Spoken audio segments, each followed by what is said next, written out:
Hey there. Today I want to talk to you a little bit about cannabis income and mortgage qualifying. As we know that right now in the mortgage industry, it's a really weird topic because marijuana is not legal at the federal level, but several states have legalized at the state level. Right now it's 20 plus states. I don't even know how many it is. They keep adding more. Have legalized marijuana either medically or full legalization. But this creates a lot of problems because the lending guidelines have not quite caught up. And so today I want to talk a little about who qualifies for what type of mortgage and what you can do if you know someone in the cannabis industry that is trying to get a home loan. So the first thing I want to talk about is CBD. So the question of the day is CBD the same thing as marijuana? CBD does come from the marijuana plant, but it doesn't get you high. So from a mortgage standpoint, is it the same thing? And you would think it's a simple answer, but no, it's not a simple answer. So each agency is given guidance. And so the VA has been very specific. They said, no, it's not the same thing. Please don't consider it the same thing.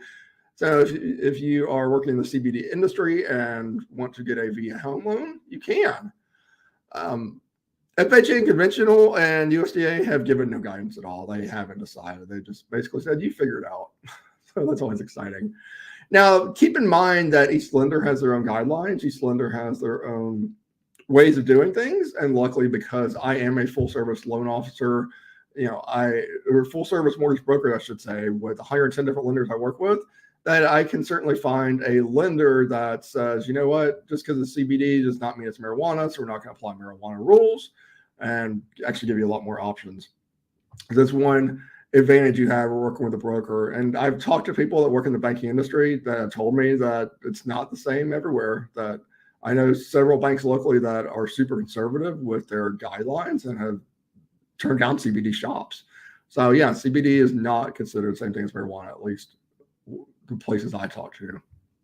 So if a business is considered a marijuana business, whether it's a dispensary grower or dispensary owner, or dispensary or a marijuana growing type facility, we've got different rules to deal with.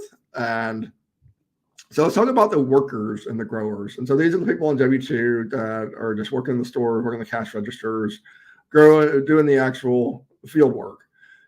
There are rules for them, and then there are rules for the business owner. So as far as the field workers are concerned, they cannot get FHA or VA.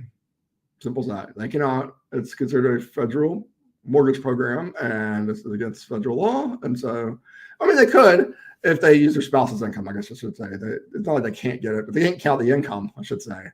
But if they want to use their spouse's income and qualify, that could work. But they can do conventional, and they can do something called non-QM. So non-QM is kind of these alternative portfolio type products. The rates will be higher than conventional, and down payments are typically higher. So for a worker, conventional is really the best way to go for sure.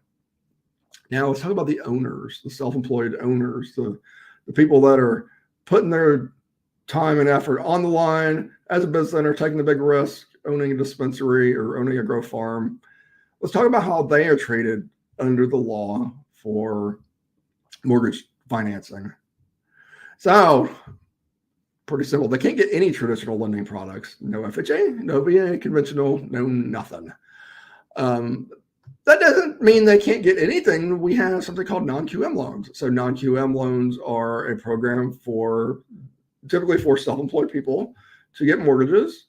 And these are portfolio products. Each lender sets their own rules.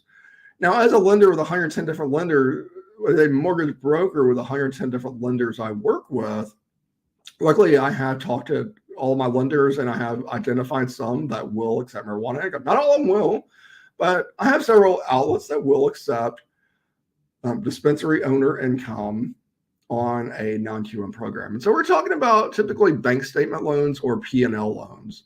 So bank statement loan, what we do is we take the last 12 months of bank statements and average those together, or you can do 24 months if you're so inclined, or we can take a profit and loss statement from an accountant showing the income. And those types of mortgages, which are under the non-QM guidance, those are typically the best options for dispensary workers.